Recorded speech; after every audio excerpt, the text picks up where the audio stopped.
explicaremos paso a paso por qué razón se le dio este nombre. Esta imagen es Mompox en la creciente del 2010, que se supone que la ciudad no se inundó, pero como vemos en esta imagen de la Plaza de la Concepción, sencillamente el agua inundó toda Mompox con una pequeña capa de agua que mantuvo a la ciudad como si hubiera caído un aguacero intenso, y esto demoró 6, 7 meses. Es el Plan Especial de Manejo y Protección, y por qué Mompox, en el caso de Mompox se le llamó Mompox de cara al río. Los planes de manejo y protección se incorporaron a la legislación colombiana por la ley 1185 del 2008, que esta ley modificó la Ley General de la Cultura de 1997, y que son los PEN, son instrumentos de gestión que permiten establecer acciones para proteger, conservar y sostener el patrimonio cultural. Se aplica tanto a bienes de interés cultural, tanto públicos como privados. ¿Por qué Mompox de cara al río? Hagamos un poco de historia sobre Mompox. Ya Cruz les habló del río Magdalena, pero aquí yo les pongo, esta es la cuenca del río Magdalena, tiene un área de 275.000 kilómetros cuadrados, tan grande como Italia completa, como Italia entera, y en ese punto donde cae la flecha se funda Mompox, frente a una zona relativamente plana que se le llamó depresión momposina. Se dice que está bajo el nivel del mar, pero no es así. Mompox tiene una altura sobre el nivel del mar de 20 metros sobre el nivel del mar. Y en esta zona donde estos ríos caudalosos frente a las cordilleras, miren ustedes, la cordillera occidental, central y oriental, los ríos fluyen y se riegan sobre el terreno en esta gran zona que se llama la depresión momposina. Allí se funda Mompox, a donde desembocan en la depresión momposina los ríos Magdalena, Cauca, río San Jorge y río Cesar. Y a lo largo del río pasó toda la colombianidad, como dice Cruz Campo, y encontramos que hay 5 capitales de departamento y 700 cascos urbanos de menor, mucho más pequeños. Explicamos aquí un poco, tomando una aerofotografía de cómo se ubica Mompox y cómo es su relación con el agua. Aquí vemos a Santa Cruz de Mompox y vemos estos sitios sombreados que son lagunas, ciénagas, cerca a Mompox. Aquí tenemos el norte hacia arriba, y ahorita les explico por qué hablo del norte, está hacia arriba. Está Mompox más alejado y vemos la cantidad enorme de ciénagas que cuando es época de creciente, de hecho que este terreno es anegadizo y es mucho más el tamaño de estas ciénagas, que en verano son pequeñas, pero en invierno crecen con el volumen de agua que sale de todos estos ríos. Aquí tenemos la depresión momposina desde un punto de vista más lejano, y donde vemos los ríos que desembocan en este sector: San Jorge, Cauca y río Magdalena, y el río Cesar, que es el único río que viene de norte a sur y desemboca frente al banco, y que ocupa sur de los departamentos del Cesar, Magdalena, Bolívar, Sucre y Córdoba. Aquí, para esto de la presentación, utilizo a Mompox con el norte hacia la mano derecha.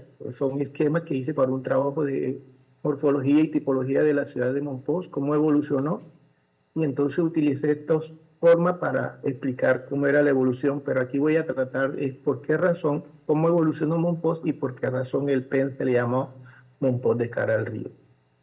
Este es un esquema, ya sabemos que hágase la idea del plano anterior, en el cual Mompox se funda. Esto es una descripción hecha por Pedro Salcedo del Villar, y se dice: cuando llegan los españoles, ¿qué es lo que encuentran? A una población indígena dividida en 3 grupos, y cada estos vivían en espacios aislados, pero estaban divididos en 3 grupos sociales que eran manejados por 3 caciques.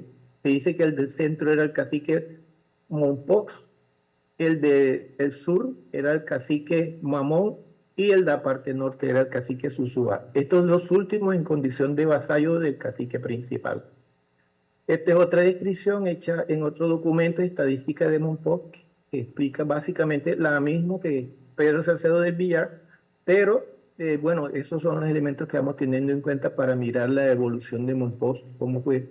Este estudio de morfología y de la evolución de Monpós, un trabajo que se hizo con Cultura para estudiar cómo habían evolucionado los centros históricos, y en el caso de Monpós no se encontró ningún plano antiguo. El más antiguo es de 1803, que vamos a ver más adelante, y yo con documentación que iba encontrando, iba tratando de reconstruir cómo fue la evolución de Monpós desde su fundación. Aquí tenemos una retícula ortogonal que los trabajos de investigación nos dio que los momposinos, cuando llegan los españoles, cuando no había una norma específica para que Monpós fuera fundada con una retícula de estas, sabemos que cuando llegaban los conquistadores utilizaban los documentos y las ordenanzas reales ya existentes, y antes de la fundación de Monpós ya existían muchas. Acordémonos de la Transoguandina, acordémonos de la ordenanza para fundar Castilla de Oro, o sea, Panamá, y ahí establecía, todos estos eran documentos que antecedían a la fundación de Monpós y siempre se iniciaban con un trazo regular. De las cosas importantes que sucedieron en la villa, dado el auge comercial de la villa, en 1561 la corona española le daba la condición de capital de provincia del mismo nombre, condición que en 1564 los momposinos consiguen revertir para evitar el control de la corona sobre las actividades comerciales de la villa. En 1574 se ordena el traslado de Monpós. Entonces ahí encontramos y por qué se ordena el traslado de Monpós. Entonces se dice que la audiencia señalaba que al estar Tamalameque y se trasladaba para un nuevo sitio llamado Tamalameque, y entonces indicaba la Real Audiencia que señalaba que al estar Tamalameque más alejado del río de Monpós, se verían libres de las grandes crecientes del Magdalena, en las cuales frecuentemente perdían sus casas y sus cosechas. Y entonces encontramos que Monpós en 1574 ordena su traslado, pero los momposinos decidimos, digo porque soy momposino, quedarnos en este sitio. ¿Qué hicieron los momposinos para podernos quedar en este sitio? 3 actividades. Una, los pretiles. Aquí vemos como un andén, porque ahora son andenes, pero le llamamos pretiles, sobre elevar todas las construcciones sobre el terreno. Al mínimo una vara, pero podía ser mucho más. Construcción de las albarradas de la ciudad de Monpós. Con la albarrada, ¿qué se buscaba? Que evita que el río entrara a la ciudad. Albarrada es un término árabe que significa muralla o muro de defensa. Entonces, estas son las 3 actividades que después que los momposinos decidieron quedarse en este sitio sin trasladar la ciudad, porque Monpós no se trasladó en ningún momento, iniciaron estas 3 partes, que es la sobrelevación de las casas sobre el terreno, las construcciones de las albarradas y los rellenos de todo. Costumbre aún vigente en los momposinos. Y toda obra que se hace en Monpós en realidad todavía cumple y debe hacerse de acuerdo a estas mismas normas establecidas desde el inicio del periodo colonial. Este es ya Monpós al final, al comienzo del siglo XVII, ya tenía 5 iglesias. María del Carmen Borrego hablaba de la dificultad que era el traslado de Monpós, porque para la fecha debían construirse las 600 casas de los indígenas, debía construirse los de los encomenderos, que debían ser 70 casas, porque aun cuando ellos eran 60, cada casa de los encomenderos se componía de varias unidades habitacionales, y la construcción de una iglesia, pero resulta que Monpós para ya la época de 1574 tenía 4 iglesias, y para el final del siglo XVI tenía 5 iglesias. Ya Monpós en el siglo XVII, cómo va evolucionando y va creciendo. Ya se dice que Monpós para esta época, en 1642, tenía media legua sobre el río, había crecido en una franja muy estrecha, media legua sobre el río, media legua es un poquito, casi son 3 kilómetros. Y para 1716, atención a las tan desastrosos incidentes, o sea, en las crecientes, se dispuso la construcción de otras albarradas para la defensa del lugar y fueron construidas gran parte de las que quedan entre la cuadra de San Anselmo al principio del barrio Susúa y la plaza de San Francisco en el barrio Mamón. Nos estamos barrio Susúa y barrio Mamón, nos estamos refiriendo a este trayecto. Sin embargo, como ya les comenté, estas albarradas empezaron a construirse a finales del siglo XVI.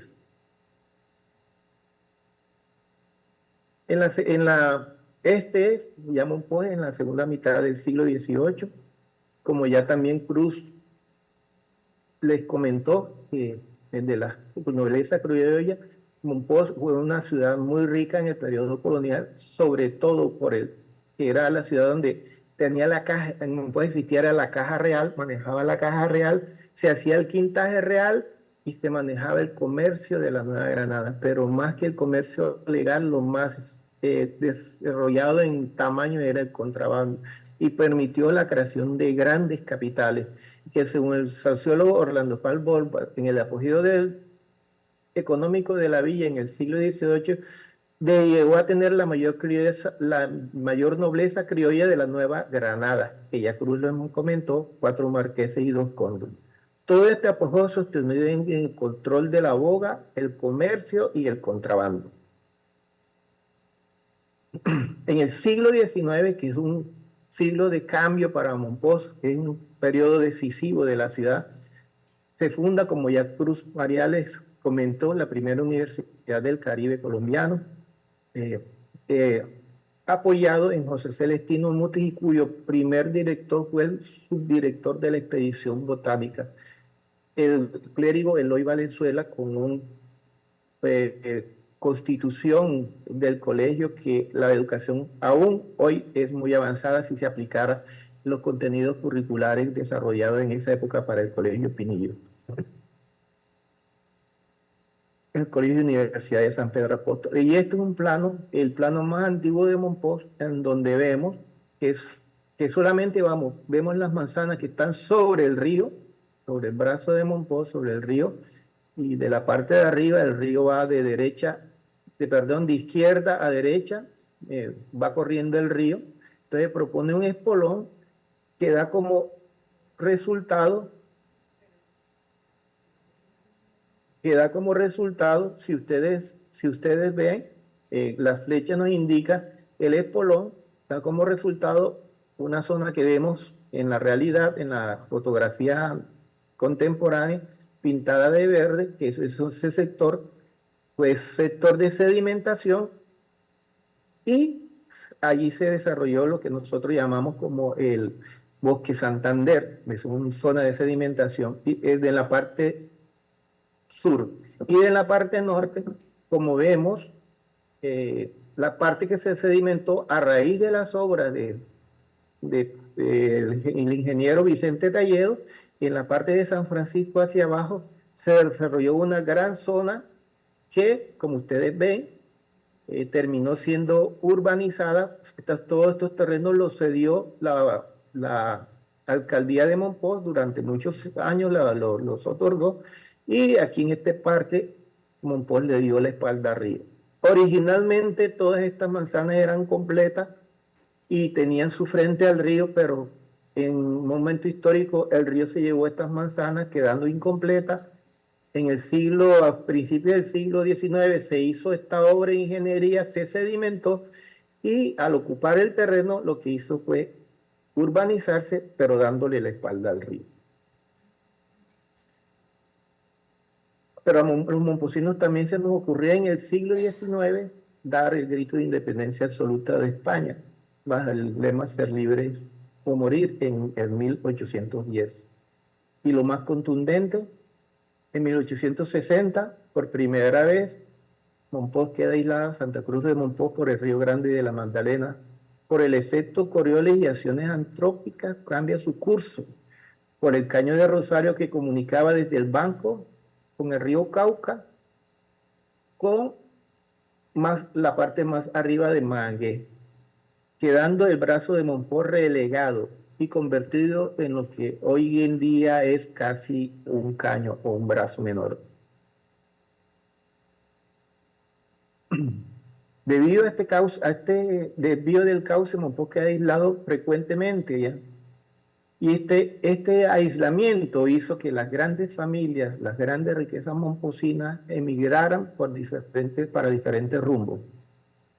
Esta situación de aislamiento de Santa Cruz de Monpós la tuvo desde el siglo XIX hasta el siglo XX, a mediados del siglo XX, cuando hacia los años 60 se construyó un primer carreteable que nos permitía salir en carro en el momento que el río se secaba, entonces se salía por carro, haciendo varias escalas y podíamos entonces trasladarnos cuando el río se secaba. Después se fueron mejorando las vías de comunicación,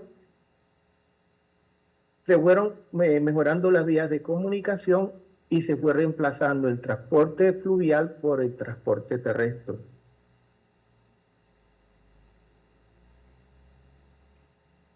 También se dice que gracias a esta desgracia, a que el río nos fue abandonando, que se secaba, que nos aislaba, ya que gracias a esta desgracia Monpós aún conserva en su sector histórico o en su sector antiguo como era la ciudad en el siglo XVIII. Ya al finales del siglo XX, con las mejoras de las carreteras y las vías de acceso, los momposinos disminuimos mucho los viajes por el río y quedando solo para el transporte de mercancía con los municipios del brazo de Monpós. Para 1959, entonces ya aquí hablamos de lo que viene, las reglamentaciones del sector histórico, porque antes era solamente la ciudad y aparece el centro de historia al principio de la década de 40, el centro de historia como para tratar de proteger todo esta ciudad que se empezaba a tomar conciencia del patrimonio hasta 1959, que se hace la declaratoria a través de la Ley 163, con la que se declara a Monpós Monumento Nacional junto a 8 otros centros históricos de Colombia. Y en 1974 se expide el Acuerdo Municipal 01, parte legal para solicitar a la UNESCO la declaratoria de Monpós como Patrimonio de la Humanidad. En diciembre 5 de 1995, Santa Cruz de Monpós es declarado Patrimonio Mundial con una pequeña recomendación: sacar el mercado público del sector antiguo.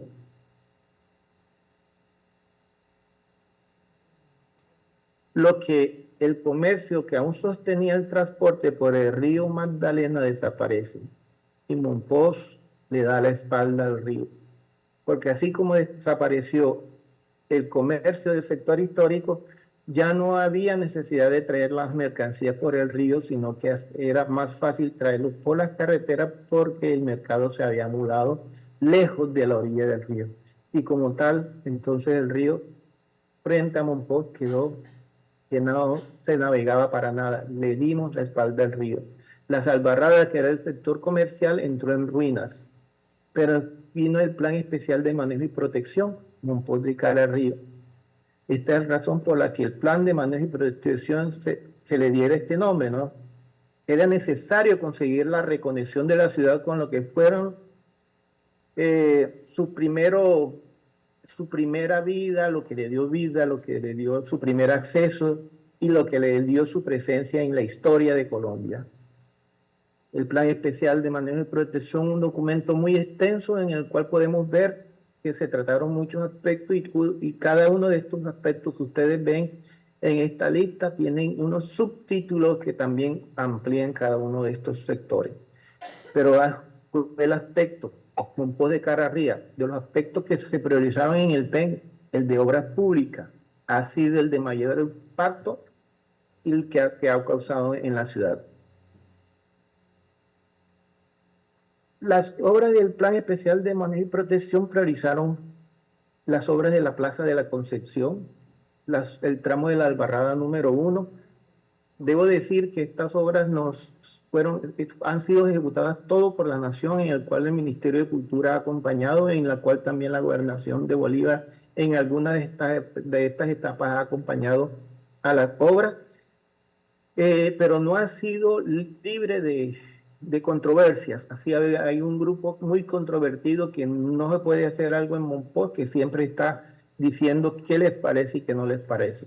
En la primera etapa, que fue la Plaza de la Concepción, se hizo un ejercicio muy hermoso con la misma comunidad, porque precisamente los que estaban los contradictores y los momposinos tomaron conciencia y en los colegios empezaron a enseñar, a dar clases de patrimonio y organizaron danzas, hubo presentaciones. Y ya cuando se hizo la albarrada en el tramo 1, ya la gente estaba muy sensibilizada sobre las obras que se estaban ejecutando, pero nunca han dejado de ser controversiales. También se hizo la albarrada del tramo 2 y el Parque del Jazz. Se hizo la última obra que se ha hecho es la intervención de la calle Real del Medio con todos los callejones. Vemos una obra que ocupa casi todo el sector histórico. Y la próxima obra que va a ser esta obra es el sector 3, que se llama Calle de la Frescura, que en realidad es una calle resultado de la urbanización espontánea, y la calle es una calle de nacimiento espontáneo, no ha sido trazada, fue espontánea, está muy arborizada, pero en este momento se va a ejecutar, y como Monpós es patrimonio, a pesar de que esta calle es simplemente una calle espontánea, para ser intervenida necesita la aprobación del Ministerio de Cultura. Entre las obras priorizadas por el PEN, ¿qué efecto ha causado todo esto? Las obras priorizadas por el PEN mejoraron las vías, mejoraron los espacios públicos, y de pronto uno de los gobernadores hace 10, 12 años se inventó para el departamento de Bolívar crear festivales, y para Monpós creó el Festival del Jazz. Este fue el gobernador Juan Gozaín. ¿Ya? ¿Qué sucedió? La gentrificación. Entonces ya estas casas, sobre todo las que daban a la orilla del río, ya no quedaron para los momposinos, ya no quedaron para los pequeños comerciantes, sino que elevó su estatus y elevó su estrato. Entonces una casa de estas que valía nada y los momposinos no las podíamos comprar porque teníamos recursos para eso, han elevado tanto su valor que en el momento no hay forma de que un momposino tenga recursos para comprarse una casa de estas. O posiblemente lo haya, posiblemente sí lo haya, pero en su mayoría no la pueden adquirir porque los precios son realmente astronómicos. Las obras de estas que se han hecho también sirve para la mitigación, porque Monpós, a pesar de de estar 480 años después de su fundación, sigue adoleciendo de la misma problemática que tenía cuando se fundó: defenderse de las aguas y de las crecientes del río Magdalena. Y aunque cada vez es más pequeño el brazo de Monpós, cuando hay creciente, él vuelve a recuperar su cauce y el área que ocupaba en sus orígenes. Entonces estas obras sirven de mitigación. Esta es una calzada hecha sobre un jarillón y está disimulado en toda la zona verde de esta zona sedimentada que les acabo de decir, a partir de las obras de Vicente Talledo de 1803, que vimos en el plano de 1803. Este forma parte de las obras en la calle Real del Medio. Y en estas obras lo que también se buscó, ya aquí vemos las andenes, acá vemos los pretiles, nosotros llamamos a los andenes, los llamamos pretiles. Estos están bajitos, pero ¿por qué están bajitos? Porque con el tiempo las calles se han ido rellenando. Insisto, los momposinos rellenamos todo, y todo lo existente, cualquier cosa sirve para rellenar. Y entonces las calles han sido rellenadas, y lo que también se ha hecho con estas obras de intervención del espacio público es armonizar los espacios peatonales, los andenes, porque ahora le llamamos andenes, buscamos darle una continuidad, un ancho regular, cumplir con la ley, cumplir con las normas, sin que se afecte o se afecte en lo menor forma posible el sector patrimonial. Entonces se ha armonizado toda la viabilidad de Santa Cruz de Monpós. Acordémonos que venimos de una ciudad del periodo colonial donde no había vehículos y que por la calle se caminaba, y todavía aún hoy, a pesar de que hay vehículos, nosotros nos acostumbramos a caminar por la calzada. Y más cuando hace poco, es que estos pretiles, que eran todos desiguales y era un riesgo caminar sobre ellos, ya ahora se les dio una continuidad de andenes para que haya comodidad para el peatón y no arriesgue la vida caminando por la calzada de vehicular. Que también no debemos decir que ha sido, bueno, sabemos todos los problemas que trae un plan especial de manejo y protección. Entre ellos está la gentrificación. Las obras que se ejecutaron elevó el nivel en los sectores, y estas casas se las han ido comprando la gente de fuera de Monpós. Y este PEN por norma tenía que ser revisado para ajustarse a la realidad. Y ya llevamos hace 13 años que el PEN debió haberse revisado y no se ha hecho.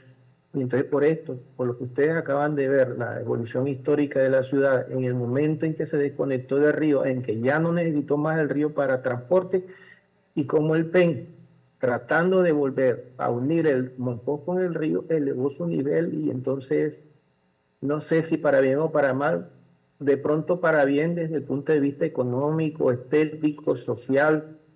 Los invito a conocer Monpós en las condiciones actuales en que está, y para que ustedes también disfruten, pero hay que evaluar en realidad el efecto del PEN y esta revisión que necesita para ser ajustado a las realidades que tenemos en nuestro municipio.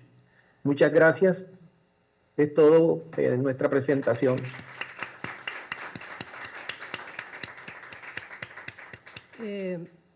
A Cruz y a Álvaro estamos muy agradecidos. Ya saben por qué quiero ir a Monpós, ¿no? Aquí a sus órdenes. Gracias. Igual acá en Panamá, que bueno, que no hay tanta expectativa. Allá eso es magia. El tirano tiempo nos va a impedir hacer preguntas en este momento, y nos excusamos mucho porque la pregunta es un diálogo, ¿no? Que se establece con los presentadores, pero tenemos gente en la cola esperando, y pues les agradecemos. No sé si habrá oportunidad más tarde en un receso que tenemos que ustedes se reconecten, les avisamos, y les invitamos No, también. cualquier inquietud también nos las pueden enviar a nuestro WhatsApp o mail, y con mucho gusto la responderemos. Mil gracias. Bueno, vamos entonces a darle la bienvenida a Juan Carlos Gutiérrez.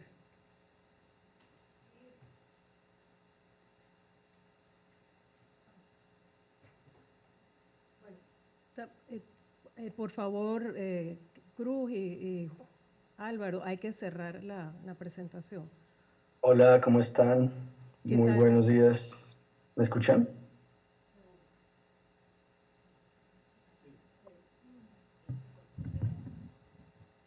Hola, hola, ¿sí me escuchan? Sí, sí te escuchamos. Un segundito.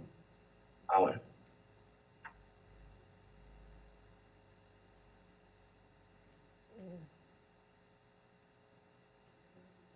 Juan Carlos Gutiérrez nos va a hablar del patrimonio inmaterial. Juan Carlos es antropólogo de la Universidad Nacional de Colombia, especializado en instrumentos de ordenamiento urbano y regional. Su investigación se centra en el estudio de los asuntos culturales, el patrimonio cultural y los sistemas socioecológicos, con el objetivo de contribuir al ordenamiento territorial y ambiental. Se enfoca en la resignificación histórica y cultural de los territorios, aplicando un enfoque interdisciplinario que integra la antropología, la ecología y el urbanismo. Actualmente se desempeña como subdirector científico, liderando investigaciones y proyectos que promueven la planificación sostenible y la valoración de la identidad cultural. Él nos va a hablar del río Magdalena como patrimonio cultural inmaterial de Colombia. Gracias, Juan Carlos, y discúlpanos por la demora. Muy bien, bueno, muy buenos días. Ahí está viendo mi presentación. Perfecto, ahí está bien, gracias. Bueno, muy bien. Bueno, muchas gracias. Tú me dices entonces más o menos cuánto tiempo dispongo para yo también autorregularme en el uso de la palabra. Sí, Te gracias. 30 minutos. Ok, Gracias. bueno. Bueno, un gusto y muchas gracias a todos por la invitación. Es para mí un honor poder compartir con ustedes en este espacio académico de reflexión, de conocimiento sobre los asuntos de los ríos, de las cuencas y de los pueblos que habitan en estos lugares en nuestra América y en otros lugares. Mi ponencia se llama Pesca artesanal en el río Magdalena, Patrimonio Cultural Inmaterial, Acuatorios de Vida. Ya vamos ahorita desarrollando esto. Yo soy antropólogo de la Universidad Nacional de Colombia y trabajo en estos temas desde hace más de 20 años, en estos asuntos como de los pueblos del agua. Quisiera traer a colación pues que nuestra tierra está ordenada por el agua, ¿no? Claro, y también por las gentes del agua.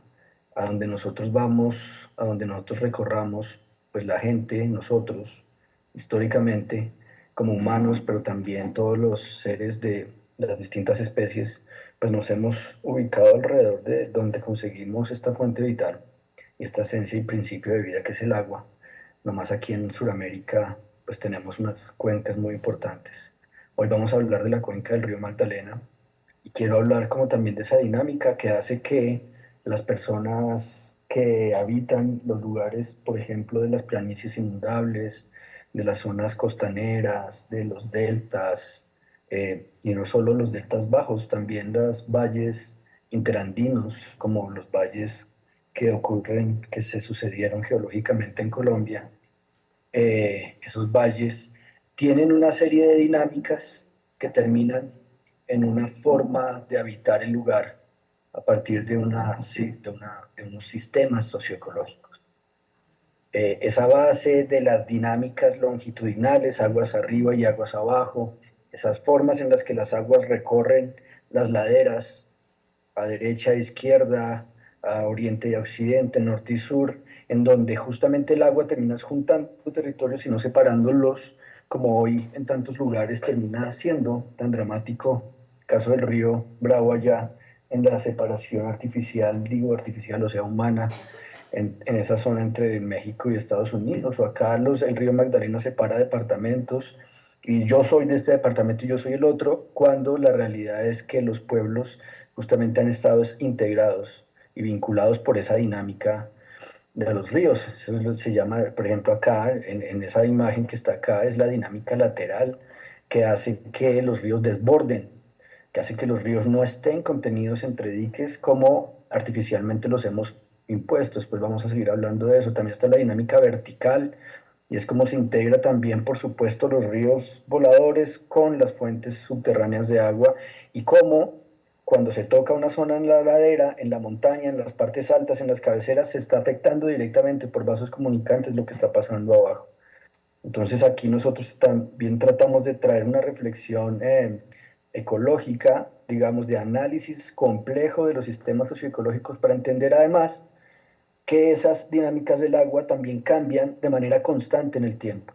Los mapas que hoy tenemos sobre cualquier ecosistema acuático son distintos en verano, son distintos en invierno, y eso en los convencionales son muy distintos en un fenómeno de la niña y muy distintos en un fenómeno del niño, más abocados en esta nueva época de lo que algunos han llamado antropoceno, o también podríamos llamar capitaloceno, en donde esa dinámica temporal genera una incertidumbre también muy grande. Entonces, es muy importante saber que cuando nos estemos refiriendo, digamos, a estos ecosistemas acuáticos, estamos hablando de sistemas muy complejos que además hoy mismo en el presente están cambiando. Es decir, están cambiando, me refiero a es que este mapa, que es un mapa que hizo el Instituto Humboldt sobre humedales colombianos, seguramente ya no es el mismo mapa, porque este fue hecho hace ya cerca de, si no me equivoco, 6 años. Entonces, Ahora revisamos la fuente. Este mapa es de Colombia Anfibia, una publicación con 2 tomos de una gran investigación que financió el Fondo de Adaptación en Colombia después de un gran fenómeno de la Niña, año 2010-2011, unas inundaciones gigantescas que cambiaron incluso el paisaje del Caribe colombiano con la ruptura del canal del dique en esa zona del Atlántico, pero también muchos territorios colombianos, incluso la sabana de Bogotá, se vio afectada y a pesar de grandes diques que estaban conteniendo, por ejemplo, el río Magdalena, allá en el canal del dique, el río Bogotá, aquí en la sabana de Bogotá, pues el agua volvió a buscar su necesaria planicie de desborde.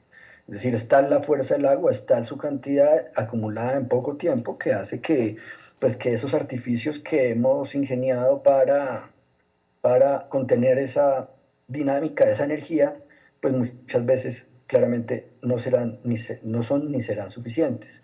Ahora, entonces es muy importante hablar de las geografías del agua. Y es muy importante hablar de algo que dice el actual Plan de Desarrollo en Colombia, que es el ordenamiento del territorio alrededor del agua, y eso se hace con los pueblos del agua.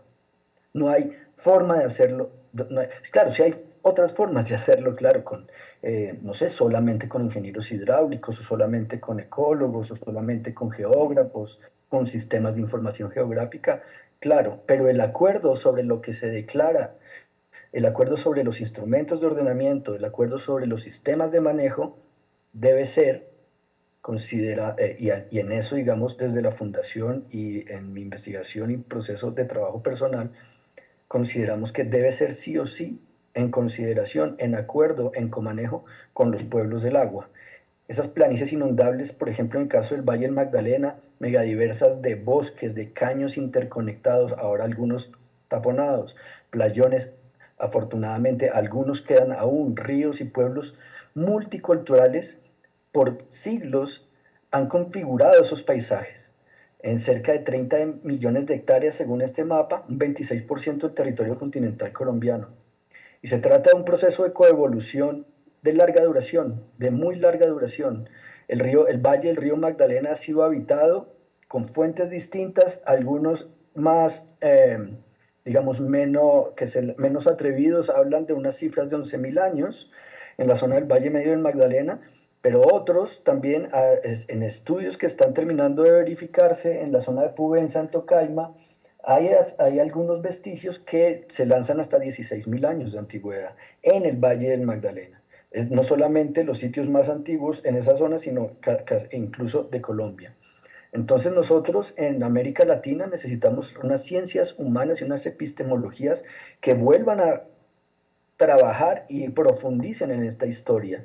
Nosotros no podemos, digamos, abstraernos de este pasado en relación, en vínculo con los ríos, para llegar, digamos, hoy con unas formas muy basadas en un positivismo occidental que solamente, digamos, busca un dominio, ¿no?, de esta clase de lugares, un dominio, un control, una certeza y una certidumbre que en realidad es una falsa incertidumbre, una falsa certidumbre alrededor, por ejemplo, del control de este manejo de las planicies. Ahorita lo desarrollo un poquito más. En el río Magdalena se consideraron, los panches decían, se denominaban ellos mismos la gente bagre, eran la gente pez. Los guerreros se tatuaban en el cuerpo las rayas de un bagre, de una especie icónica del río Magdalena, que es el bagre rayado. Hablamos entonces de unos sistemas de vida y conocimiento que han coevolucionado en esas planicies y cuyos pueblos, y todas las especies, incluyendo los bagres de los que estaba hablando, los bocachicos y tantas otras, van migrando y se van moviendo por siglos, aguas arriba y aguas abajo.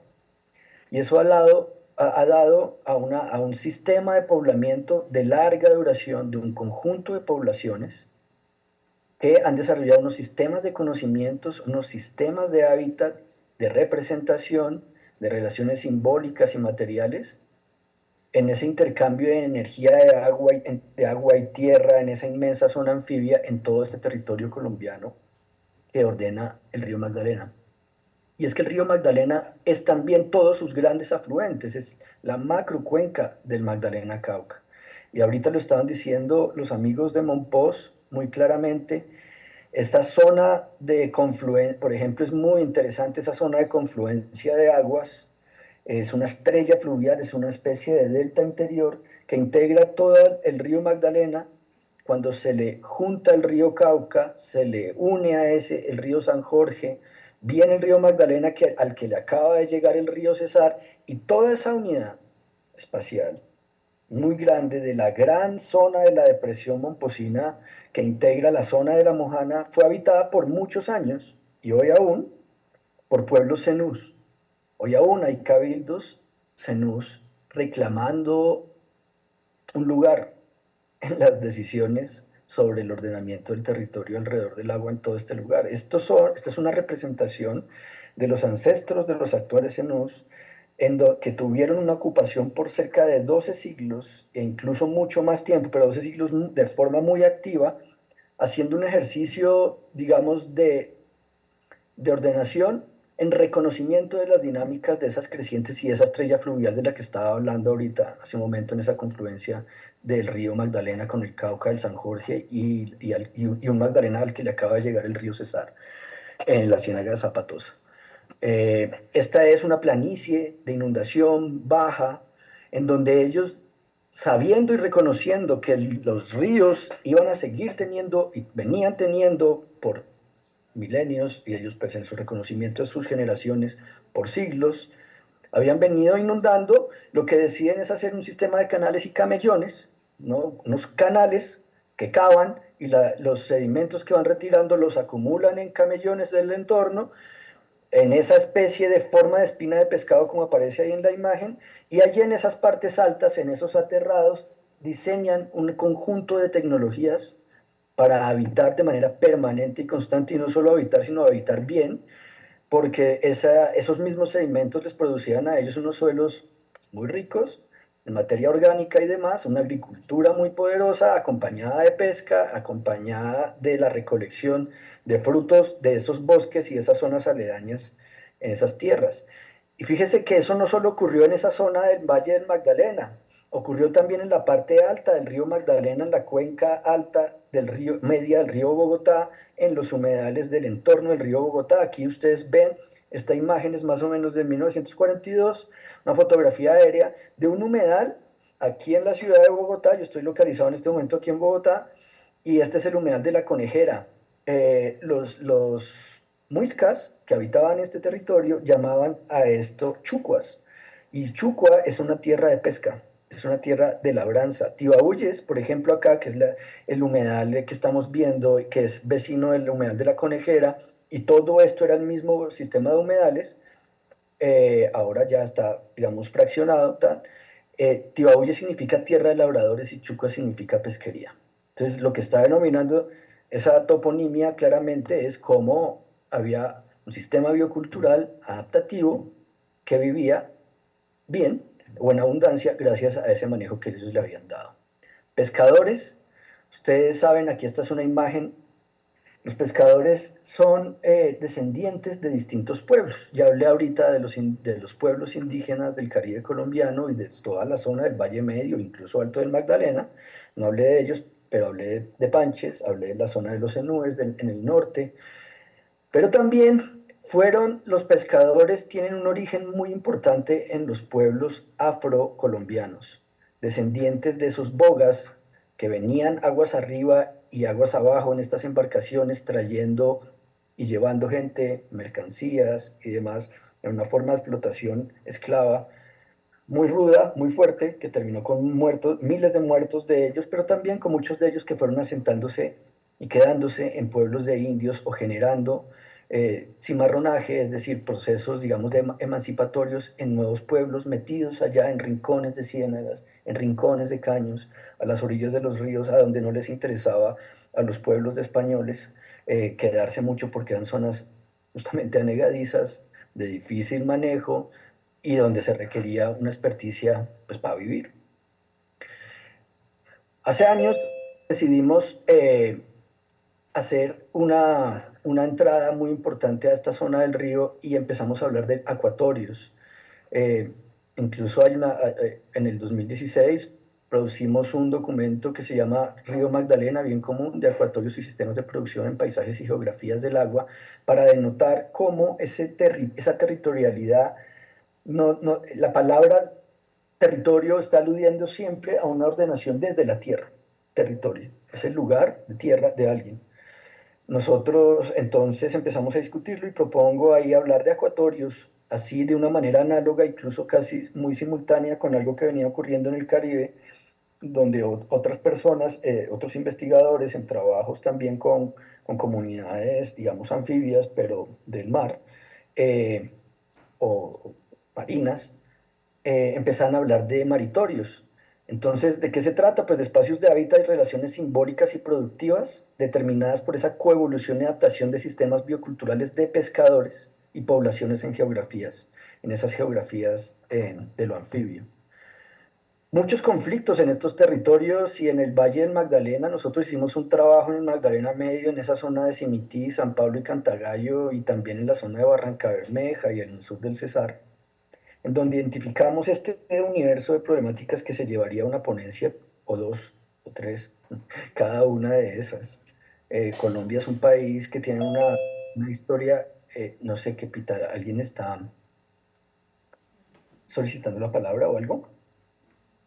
Es que me suena como una campanita No, en no, la... no, adelante, disculpa, hay gente que está entrando a escuchar las conferencias. Ah, es gente que está ingresando ya, qué pena, es que... No, no, Ya, listo. continúa. Entonces, es muy importante que no me voy a detener en los problemas. Nosotros ante estos conflictos empezamos a hacer un trabajo sistemático de análisis e investigación sobre los humedales. Desarrollamos un protocolo de restauración ecológica de humedales con pescadores. Igualmente hicimos una caracterización de lo que en esa zona más norte se denomina como ecosistema bosque seco tropical. E incluso identificamos cómo muchos de esos bosques secos tropicales son bosques secos inundables en un periodo del año.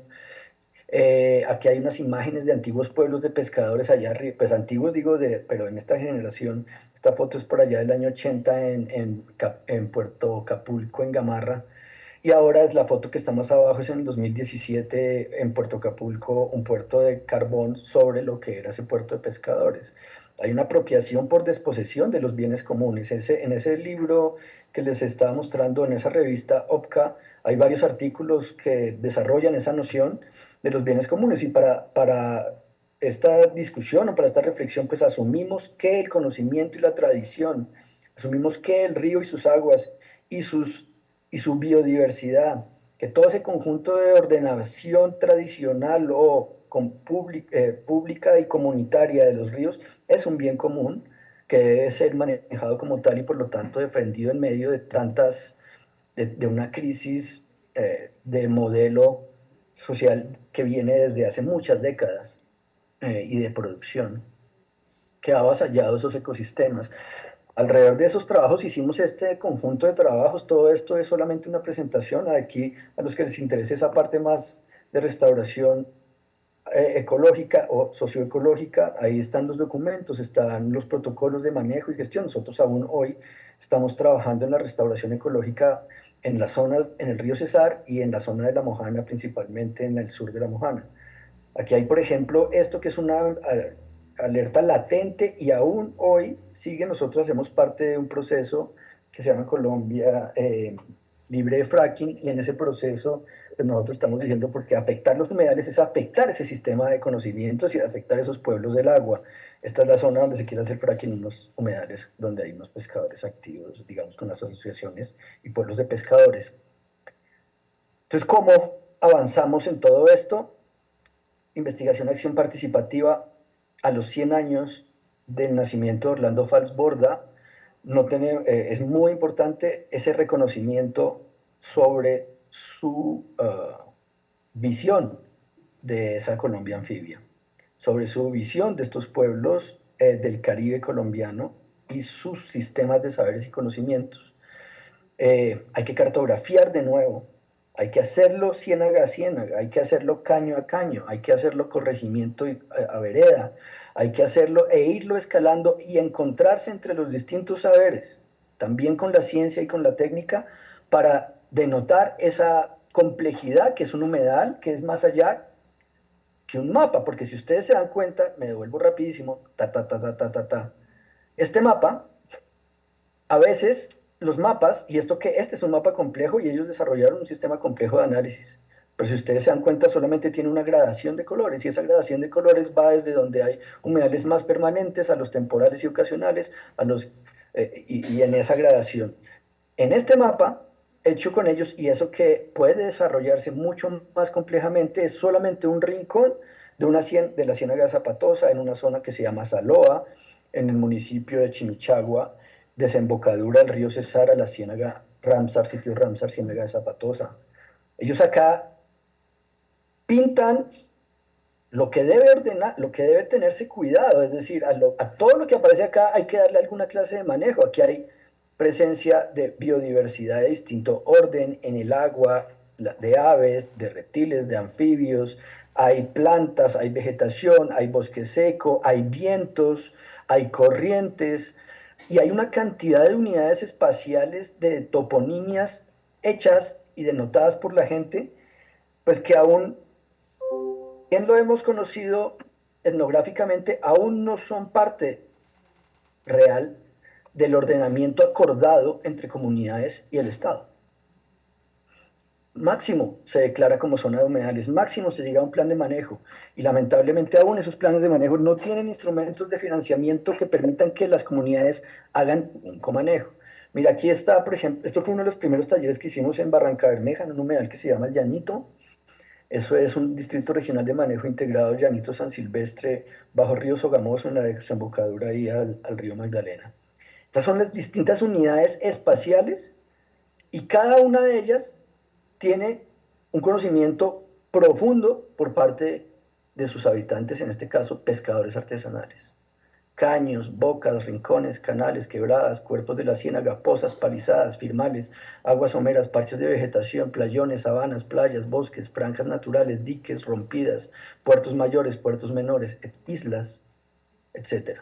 Entonces, navegar, caminar, volver a contar la historia compartida y ejercer gobierno de los bienes comunes es, digamos, se hace perentorio. Restaurar estos sistemas bioculturales de producción, proteger esos sistemas de vida pescadores artesanales, hablar de desarrollar y profundizar esas nociones de agrodiversidad de esas planicies. Y allí mismo, en esos lugares donde uno ve que hay toda esta abundancia, al mismo tiempo han sido pueblos condenados a la marginalidad y a la segregación, y son los pueblos de pescadores dentro del campesinado, son los pueblos con más condiciones de necesidades básicas insatisfechas, en medio de esa abundancia. Por eso hemos hablado de cómo vamos de esa vulnerabilidad o de esa exposición a las que han sido sometidos, a esa condición por siglos, a la abundancia que incluso tienen en el hábitat que habitan. Esa idea de cuidado y de cuidado es muy importante para los pescadores, y nosotros lo observamos allá en esa misma ciénaga que les estaba mostrando el mapa de cartografía social detallada.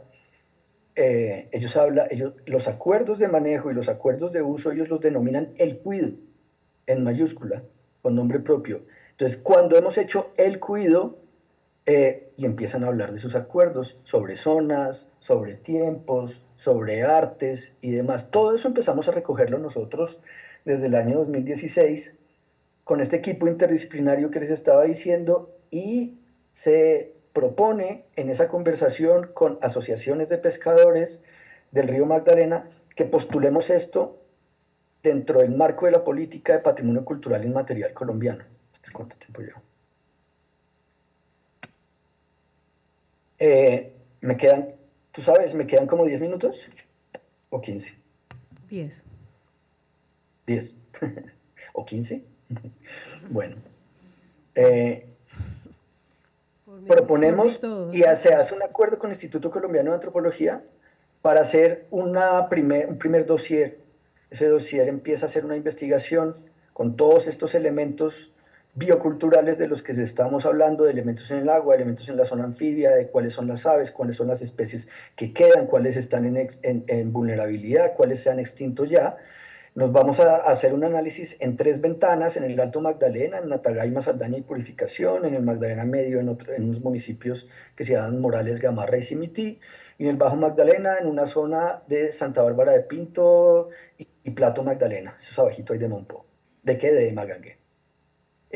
Y dentro de eso empezamos a identificar esa idea integrada de lo biocultural, ya, digamos, comprendiéndola mejor. ya no solamente académicamente, sino viéndola y viviéndola en esas etnografías que hicimos y esa dinámica natural de la que les estaba hablando, de esa conectividad aguas arriba, aguas abajo, vertical, longitudinal, temporal y demás. Para nosotros ese patrimonio implica el conocimiento profundo que tienen pescadores de la ecología, la disposición vital y la organización para asumir los procesos de adaptación y equilibrio, como yo les estaba diciendo, en esos territorios del agua o acuatorios. Yo trabajé durante varios años en la Defensoría del Pueblo y en la Defensoría del Pueblo se saca una cartilla de pescadores en la que se denota cómo esto debe ser considerado en el ordenamiento normativo colombiano. Se saca la cartilla de pescadores artesanales de Colombia, todavía no había sido declarado como patrimonio cultural inmaterial los conocimientos en el río Magdalena, pero se empieza a desarrollar, digamos, sí, es decir, un lobby integrado, una campaña integrada que nos permitiera a nosotros, espérate, yo cómo quito esto, que me tapa la presentación, que nos permitiera a nosotros también ver cómo incidimos en el ordenamiento jurídico colombiano y donde el pescador artesanal, que ni siquiera había sido nombrado en la Constitución vigente de Colombia del año 91, fuera reconocido también como sujeto. Entonces, en ese sentido, nosotros empezamos a hacer una revisión y una caracterización, a llegar a foros y escenarios distintos. ¿Por qué no me pasa? Ya. Y consideramos y proponemos que la pesca artesanal colombiana sí sea reconocida, digamos, en esa tradición integral de la cultura y de la historia de las poblaciones ribereñas y de la gente, no sé cómo avanzar allá, y de la gente del agua. También habíamos visto cómo los pescadores habían sido reconocidos como víctimas del conflicto y como parte de la restauración, digamos, de esa condición debía ser el reconocimiento como sujeto especial, de especial protección constitucional. Eso aparece por primera vez en el año 2017 y posteriormente la reforma de la Constitución que se hizo del artículo 64 en el año 2023 reconoce al campesinado como un sujeto de derechos y de especial protección por parte del Estado. Eso allí, como nosotros lo hemos caracterizado con claridad, allí están los pescadores. Y si bien no todos se declaran o se definen como campesinos, sí hacen parte de ese sujeto que habita el campo colombiano que tiene una particularidad a la del campesino. El campesino, a grandes rasgos, nosotros lo hemos visto y lo hemos conversado con los pescadores,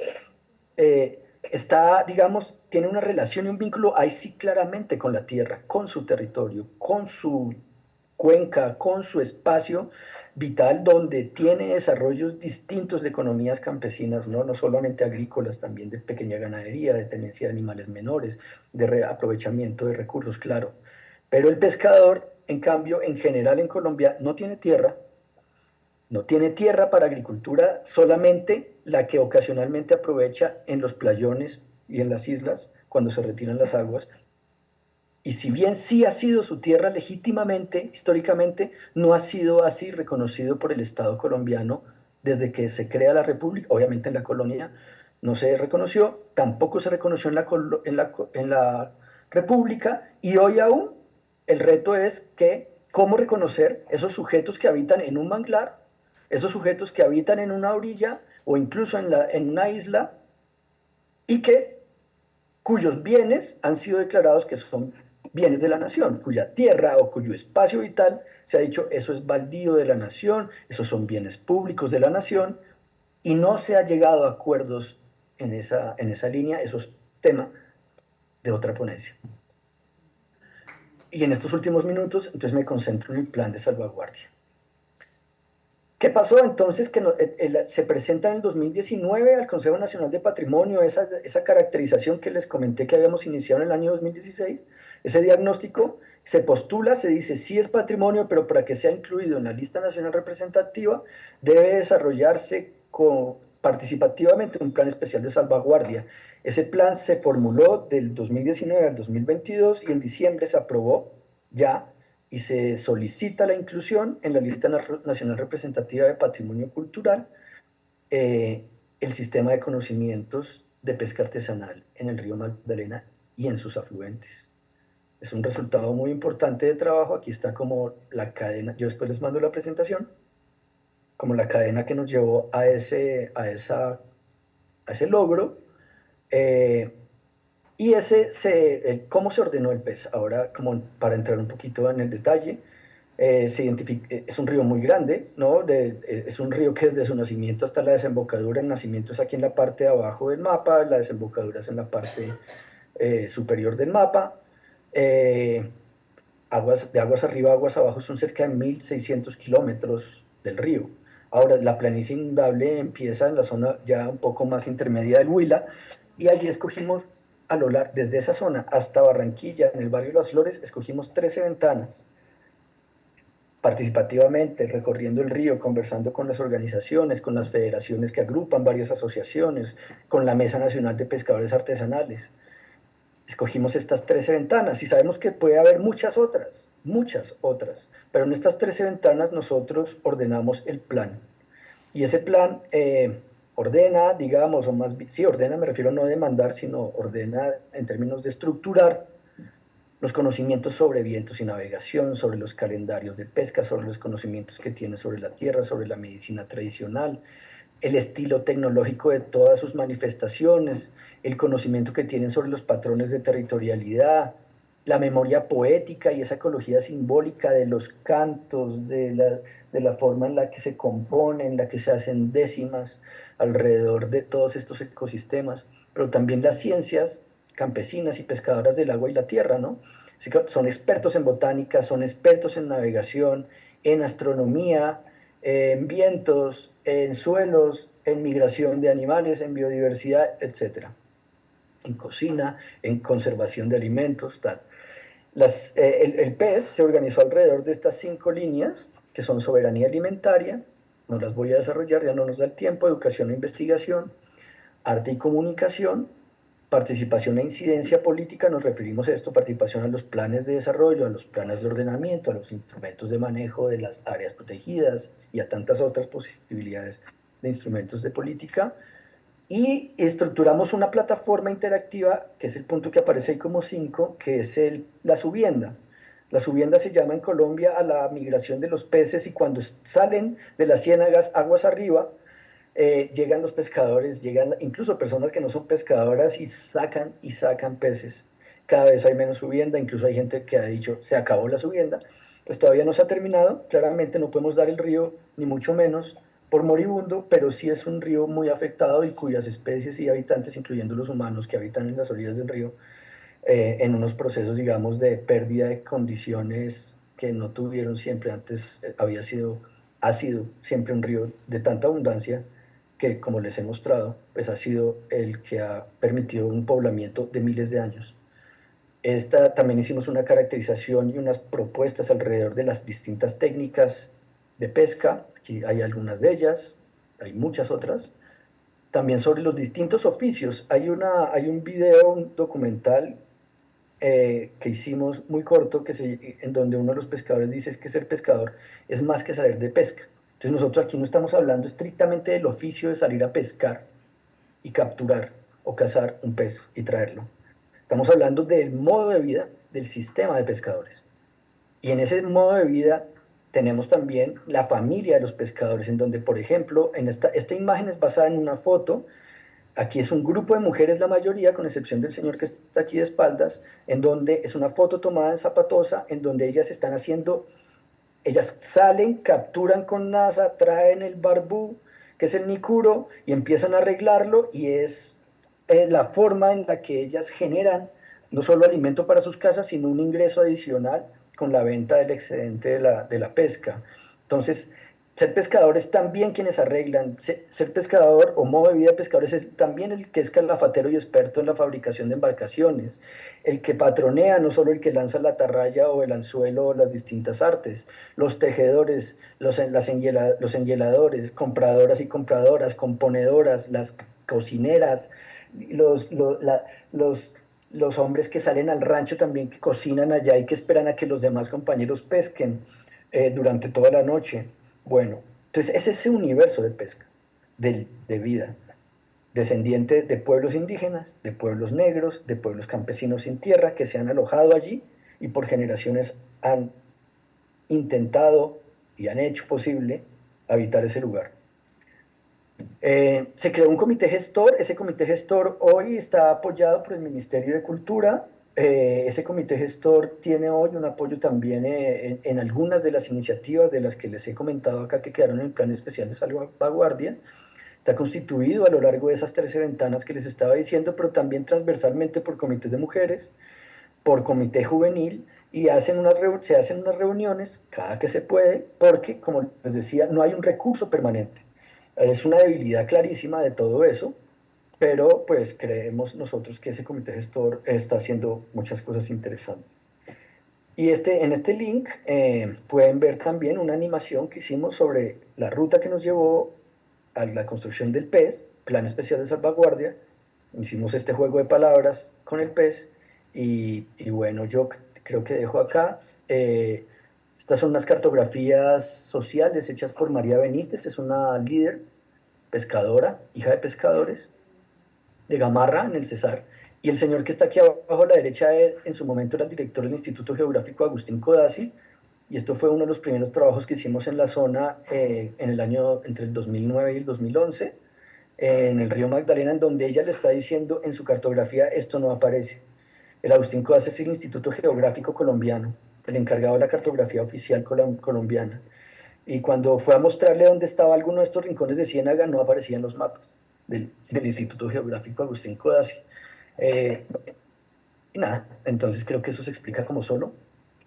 Esos retos son muy importantes, cómo desarrollamos la reforma constitucional del 64, del artículo 64, que reconoce a los pescadores y los campesinos como sujetos de especial protección constitucional, cómo integramos esos sistemas de vida y de producción bioculturales en esta noción de la Colombia anfibia.